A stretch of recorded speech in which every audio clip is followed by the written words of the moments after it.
champions du Cameroun. Nous avons des champions en dames et messieurs, nous avons des vainqueurs. Cette journée à l'apothéose d'une saison qui a donc nous avons respecté entièrement le programme et respecté les délais de la Fédération internationale dans le cadre des compétitions nationales. Et la fin de cette journée marque le début de nos compétitions internationales. Donc je suis un président heureux de la qualité du spectacle qui a prévalu tout au long de la saison. Nous avons eu de belles finales de championnat et de très belles finales de coupe. Heureux d'avoir vu d'un net progrès au niveau de la qualité du volleyball, de la production du spectacle par les acteurs.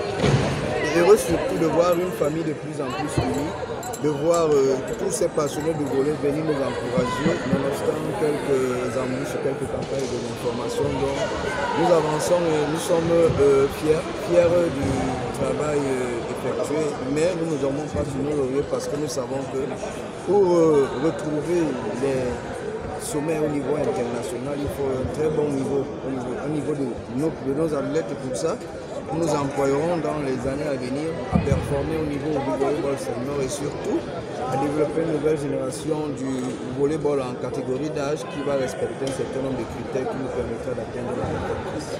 Alors, la saison est finie au plan national, vous l'avez vous-même dit, 4 présents sur le plan international et le premier dans le groupe, ce sont le championnat U20. La fédération vient d'accueillir le niveau sélectionneur chez les dames. Est-ce que vous pouvez nous parler de cette compétition qui arrive et même de ce sélectionneur qui arrive aussi? Déjà, pour toute ma gratitude au chef de l'État pour le faire au accord pour l'organisation du championnat d'Afrique U20 dames. Et je peux vous assurer que nous avons une très belle équipe de U20 dames. Vous avez vu certains athlètes aujourd'hui et nous espérons en accueillant cette compétition déjà la remporter. Et je rappelle que cette compétition est qualificative pour le championnat du monde U21 de 2026. Donc c'est un double challenge, remporter la coupe et se qualifier pour les championnats du monde.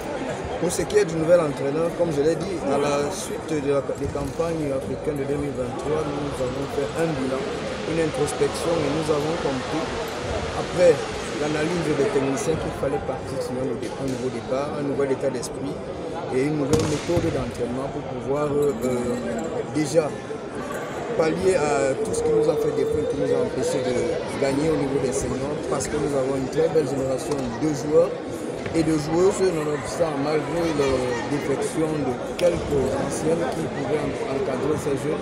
Mais très vite, avec le championnat que nous avons voulu très performant avec beaucoup de nombre de matchs, nous avons constaté que ces jeunes ont pris du galon et ont pris du volley. Et nous sommes fiers pour l'avenir. L'arrivée du nouveau coach entre dans ce cadre parce que c'est une nouvelle mentalité. Nous avons cherché aussi un coach qui a une certaine expérience dans la gestion émotionnelle du volleyball. Et il apporte un plus de ce côté-là. Et il apporte aussi un plus dans tout ce qu'il aura comme objectif parce que bien sûr il est là pour les seniors, mais il aura aussi un œil attentif sur les U20 dames parce que je peux vous l'annoncer comme le ministre l'a dit, ces deux catégories, les U20 dames et les seniors dames vont entrer en stage très rapidement à Jacoma au même moment pour accueillir le championnat, pour être prête pour le 20 juillet, date projetée pour le démarrage du championnat d'Afrique U20 dames. Et pour permettre, dans ce premier stage interne à l'entraîneur national, de faire un premier tri entre les professionnels et les joueuses au niveau local qu'il aura présélectionné. Et ceux-là partiront pour un stage interne au Brésil pour rencontrer les meilleures équipes du Brésil avant de s'envoler pour la Thaïlande dans le cadre des championnats du monde qui débuteront du 22 août au 7 septembre 2025. On a vu beaucoup de noms pendant les finales dames surtout. C'est-à-dire qu'il est déjà au travail, le nouveau coach. Il est au travail bien avant son arrivée parce qu'il a eu toutes les vidéos de notre championnat national en senior dames. Il a eu toutes les vidéos et pour les équipes finalistes, il a eu à assister et à participer à plusieurs de leurs séances d'entraînement. Et pour ces équipes qui ne sont pas qualifiées, la fédération, sur la base des statistiques, a fait une sélection de ces joueuses qui, pendant 3 jours ici au Palais des Sports, ont essayé d'être évaluées par ce nouvel sélectionneur. Donc, c'est dire qu'il est déjà au travail et je peux vous assurer qu'au plus tard, demain soir, vous aurez sa liste des présélectionnés qui entreront en stage au Japon. Merci, président. Le contrat d'entraîneur. L'entraîneur a été mis à disposition de la fédération par la fédération.